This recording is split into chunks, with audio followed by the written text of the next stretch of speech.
नमस्कार।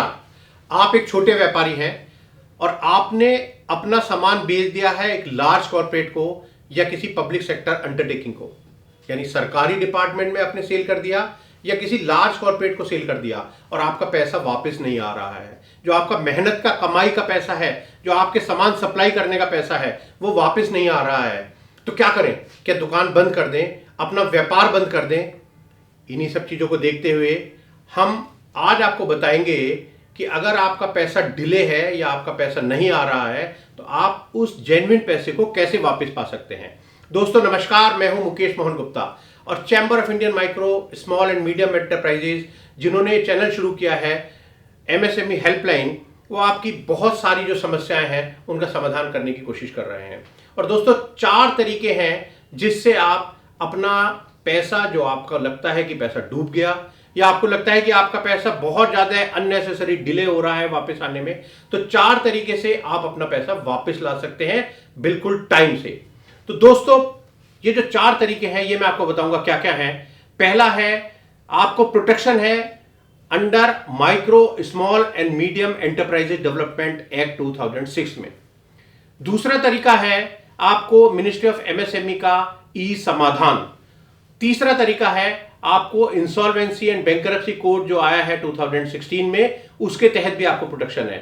और दोस्तों चौथा तरीका है कि आप अपने बिल को डिस्काउंट कर सकते हैं अंडर ट्रेड्स प्लेटफॉर्म।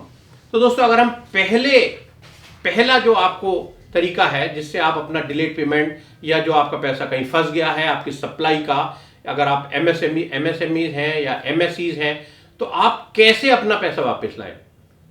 ये जो micro small and medium enterprise development act है, ये दोस्तों ये 2006 में आया था और ये कहता है कि अगर आप एक एमएससी हैं यानी माइक्रो एंड स्मॉल एंटरप्राइजेज हैं, तो आपकी जो सप्लाई है, आपकी जो सेल है, उसका पैसा आपको 45 डेज, जी हाँ 45 दिन के अंदर मिलना चाहिए। और अगर आपका पैसा 45 दिन के अंदर या 45 डेज के अंदर जो आपका बायर है वो नहीं देता, तब आप क्या करें? तो दोस्तों आपको जो डिले पीरियड है उसका जो इंटरेस्ट है वो आप क्लेम कर सकते हैं। और वो इंटरेस्ट आखिर किस रेट से क्लेम करें? जो आज बैंक रेट चल रहा है, you are eligible to have 3 times of the bank rate. जी हाँ, जो बैंक रेट है उसका 3 गुना इंटरेस्ट आप चार्ज कर सकते हैं डिलेड पीरियड के लिए। और दोस्तों एक बात और, इसमें खास बात यह है कि अगर आपका जो बायर है, जब आप माल सप्लाई कर रहे हैं, आप फंसे हुए हैं, वो आपको कहता है कि भाई मैं तो आपको 100 दिन में पेमेंट करूंगा या 120 दिन में पेमेंट करूंगा, वो अगर आपका एग्रीमेंट कुछ भी कर ले, दोस्तों एमएसएमई एक्ट के अंतर्गत अगर आप एक एमएससीज हैं तो आप पूरी तरह से एलिजिबल है आपका अपना पेमेंट 45 डेज में लेने में, बशर्ते वो कुछ भी हो, मतलब कोई भी कारण हो, कोई एग्रीमेंट हो, 45 दिन से बाद का, ज्यादा का, कम का, अगर कोई एग्रीमेंट है तब भी आपको पेमेंट उनको 45 डेज में करना पड़ेगा। और अगर वो नहीं करते तो जो पीरियड 45 डेज के बाद है उसमें आपको इंटरेस्ट देना पड़ेगा उनको 3 times of the bank rate. दोस्तों दूसरा जो तरीका है वो है ई समाधान। तो ई समाधान क्या है? ई समाधान भी micro small and medium enterprises की जो मिनिस्ट्री है, मिनिस्ट्री ऑफ एमएसएमई, उनका एक ये पोर्टल है ई समाधान। और इस पोर्टल के तहत भी आप ऑनलाइन अपनी जो प्रॉब्लम है डिलेड पेमेंट की, वो इसमें रजिस्टर करा सकते हैं। सिंपल तरीका है दोस्तों, आप ई समाधान पे जाइए, अपनी जो डिलेड पेमेंट है, जो आपने बिल रेज किए, जो आपको पेमेंट नहीं मिल रहा, उनकी पूरी डिटेल आप उसमें फीड कर दीजिएगा। और फिर आपको मिनिस्ट्री ऑफ एमएसएमई से उनके जो फैसिलिटेशन काउंसिल्स हैं उनकी तरफ से खुद आपको मेल्स आएंगी, आपको इंटीमेशन आएगी और वो बुलाएंगे लार्ज कॉर्पोरेट को, पीएसयूज को और आपको, और बैठ के कोशिश करेंगे कि आपका पेमेंट जल्दी से जल्दी दिला सकें। इसमें आपको क्या चीज चाहिए ये अपलोड करने के लिए डाटा? इसमें आपको अपना उद्योग आधार नंबर चाहिए। इसका मतलब ये हुआ कि जो आपकी जो इंडस्ट्री है वो एमएसएमई में रजिस्टर्ड होनी चाहिए। तो ये इसके बारे में हम आपको पहले बता चुके हैं कि एक जो यूनिट है आपकी वो एमएसएमई में रजिस्ट्रेशन का क्या तरीका है, वो 5 मिनट में आपको उद्योग आधार नंबर मिल जाता है। दूसरा, आपको अपना मोबाइल नंबर एक चाहिए जहां पे ओटीपी आएंगे, आपको इंटीमेशन आएगी, आपका अपना कोई भी जो पार्टनर, प्रोप्राइटर या डायरेक्टर है जो आपकी कंपनी में, एक उनका आधार नंबर चाहिए।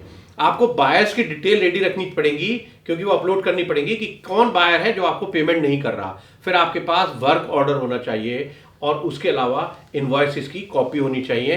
दोस्तों वो जो इन्वॉइसेस हैं वो एक्सेप्टेड इन्वॉइसेस होने चाहिए, यानी आपके पास पूरा प्रूफ होना चाहिए कि आपने ये माल सप्लाई कर दिया है। तो दोस्तों अगर आपके पास ये चीज़ें हैं तो आप उनको अपलोड कर सकते हैं इस ई समाधान नामक पोर्टल पर, और मिनिस्ट्री ऑफ एमएसएमई खुद आपको कांटेक्ट करेगी थ्रू मेल, थ्रू फोन, या आपको एसएमएस भेज के, और आपको और लार्ज कॉर्पोरेट को दोनों को बुला के आपका पेमेंट दिलाने की पूरी कोशिश करेंगे।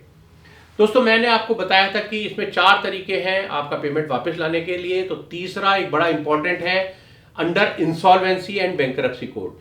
पहली बार ऐसा हुआ है कि जो ऑपरेशनल क्रेडिटर्स हैं उनको डिफाइन किया गया है। अभी तक ऐसे होता था कि जितनी भी ये मदद करने के तरीके थे ये फाइनेंशियल क्रेडिटर्स के लिए थे, यानी बैंकों के लिए, एनबीएफसीज के लिए।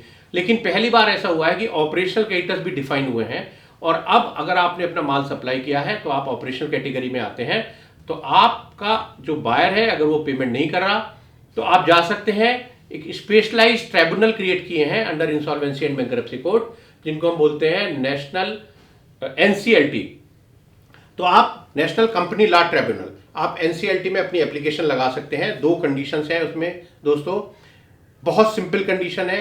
आप कब उनका यूज कर सकते हैं, अगर आपका जो डिले या डिफॉल्ट है वो 1 लाख रुपए से ज्यादा है, यानी आपने जो माल सप्लाई करा उसका जो पेमेंट आपको नहीं आ रहा वो कम से कम 1 लाख रुपए का डिफॉल्ट होना चाहिए। और दूसरी कंडीशन दोस्तों उसमें एक ये है कि जो आपका बायर है वो एक कॉर्पोरेट होना चाहिए, यानी मिनिस्ट्री ऑफ कॉर्पोरेट अफेयर्स में उस बायर का रजिस्ट्रेशन होना चाहिए। सीधा सा मतलब ये हुआ कि वो कंपनी लिमिटेड या प्राइवेट लिमिटेड या एलएलपी होनी चाहिए। आपको कोई फर्क नहीं पड़ता, आप अपना बिजनेस प्रोप्राइटरशिप में भी कर सकते हैं, पार्टनरशिप में भी कर सकते हैं, या किसी और जिस भी आप तरह से करना चाहें, प्राइवेट लिमिटेड, लिमिटेड, आप एलएलपी, जैसे भी आप करना चाहें कर सकते हैं। लेकिन अगर आप इंसॉल्वेंसी एंड बैंकरप्सी कोड के तहत इसका फायदा लेना चाहते हैं तो जो आपका बायर है ध्यान रखिए वो एक कॉर्पोरेट होना चाहिए।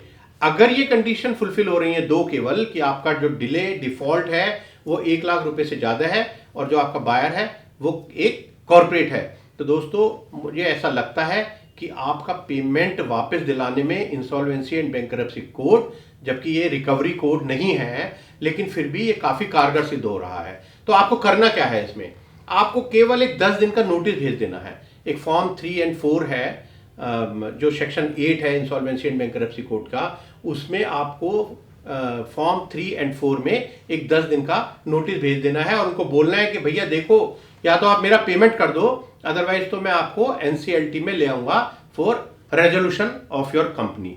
तो ऐसा अभी तक हमारे देखने में आया है कि बहुत सारी कंपनीज डरती हैं, सोचती हैं कि हम इनका पेमेंट कर दें, नहीं तो हमारा पूरा जो प्रोसेस है वो कंपनी का पूरा प्रोसेस एक रेजोल्यूशन प्रोफेशनल के हाथ में आ जाएगा, और वो फिर जो डायरेक्टर्स हैं वो डायरेक्टर्स को सेम डे वो बोर्ड सस्पेंड हो जाता है। तो इसलिए कोई भी कंपनी नहीं चाहेगी कि उसका बोर्ड सस्पेंड हो जाए, एक बाहर का एक कंसल्टेंट आकर कंपनी में बैठ जाए, वो एक रेजोल्यूशन प्रोसेस रन करे। तो अभी हमारे देखने में यह आया है कि ये एक बड़ा एक it's a very strong tool in the hands of the MSMEs, तो इसका आप फायदा उठा सकते हैं। दोस्तों एक और लास्ट तरीका मैं आपको बताता हूं। आजकल क्या हो रहा है कि हम अपना जो बिल रेज करते हैं, हमारा पेमेंट नहीं आता, तो उसके लिए बिल डिस्काउंटिंग की एक तरीका ऑनलाइन एक हो रहा है, जिसको हम बोलते हैं ट्रेड रिसीवेबल्स इन इलेक्ट्रॉनिक डिस्काउंटिंग सिस्टम। यानी आप जब अपना कोई बिल रेज करते हैं तो आप अपने उस बिल को स्ट्रेट प्लेटफॉर्म पे अपलोड कर सकते हैं इस पे भी, और वहां बहुत सारे बैंक और एनबीएफसी या एचएनआई हैं, वो देख रहे हैं कि किसका बिल है और किसको हम डिस्काउंट कर सकते हैं। मतलब वो बायर्स के बेस पे करेंगे, नो डाउट। और दोस्तों अभी आपने देखा होगा जो हमारे प्रधानमंत्री जी हैं, उन्होंने भी जब ये एमएसएमई की स्कीम्स डिक्लेयर की थी, उन्होंने भी ट्रेड्स का जिक्र किया था।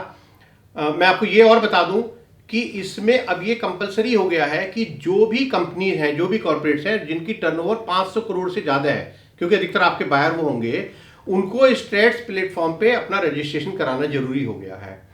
और जितनी भी सीपीएससीज हैं, उनकी टर्नओवर अगर 500 करोड़ से कम भी है, उनको भी कंपलसरी है कि वो अपना रजिस्ट्रेशन ट्रेड्स प्लेटफॉर्म पे करा लें। तो जैसे ही आप अपना बिल रेज करते हैं, आप इसको ट्रेड्स पे, अगर आपका जो बायर है वो ट्रेड्स पे रजिस्टर्ड है, यानी नॉर्मली अगर उसकी टर्नओवर 500 करोड़ से ज़्यादा है या वो पब्लिक सेक्टर एंटरप्राइज है, तो आप इसको अपलोड कर दीजिए। और इसमें मुझे उम्मीद है कि आपको बहुत ही अट्रैक्टिव प्राइस पे पैसा मिल जाएगा, ये जो ट्रेड्स प्लेटफॉर्म है इसके तहत।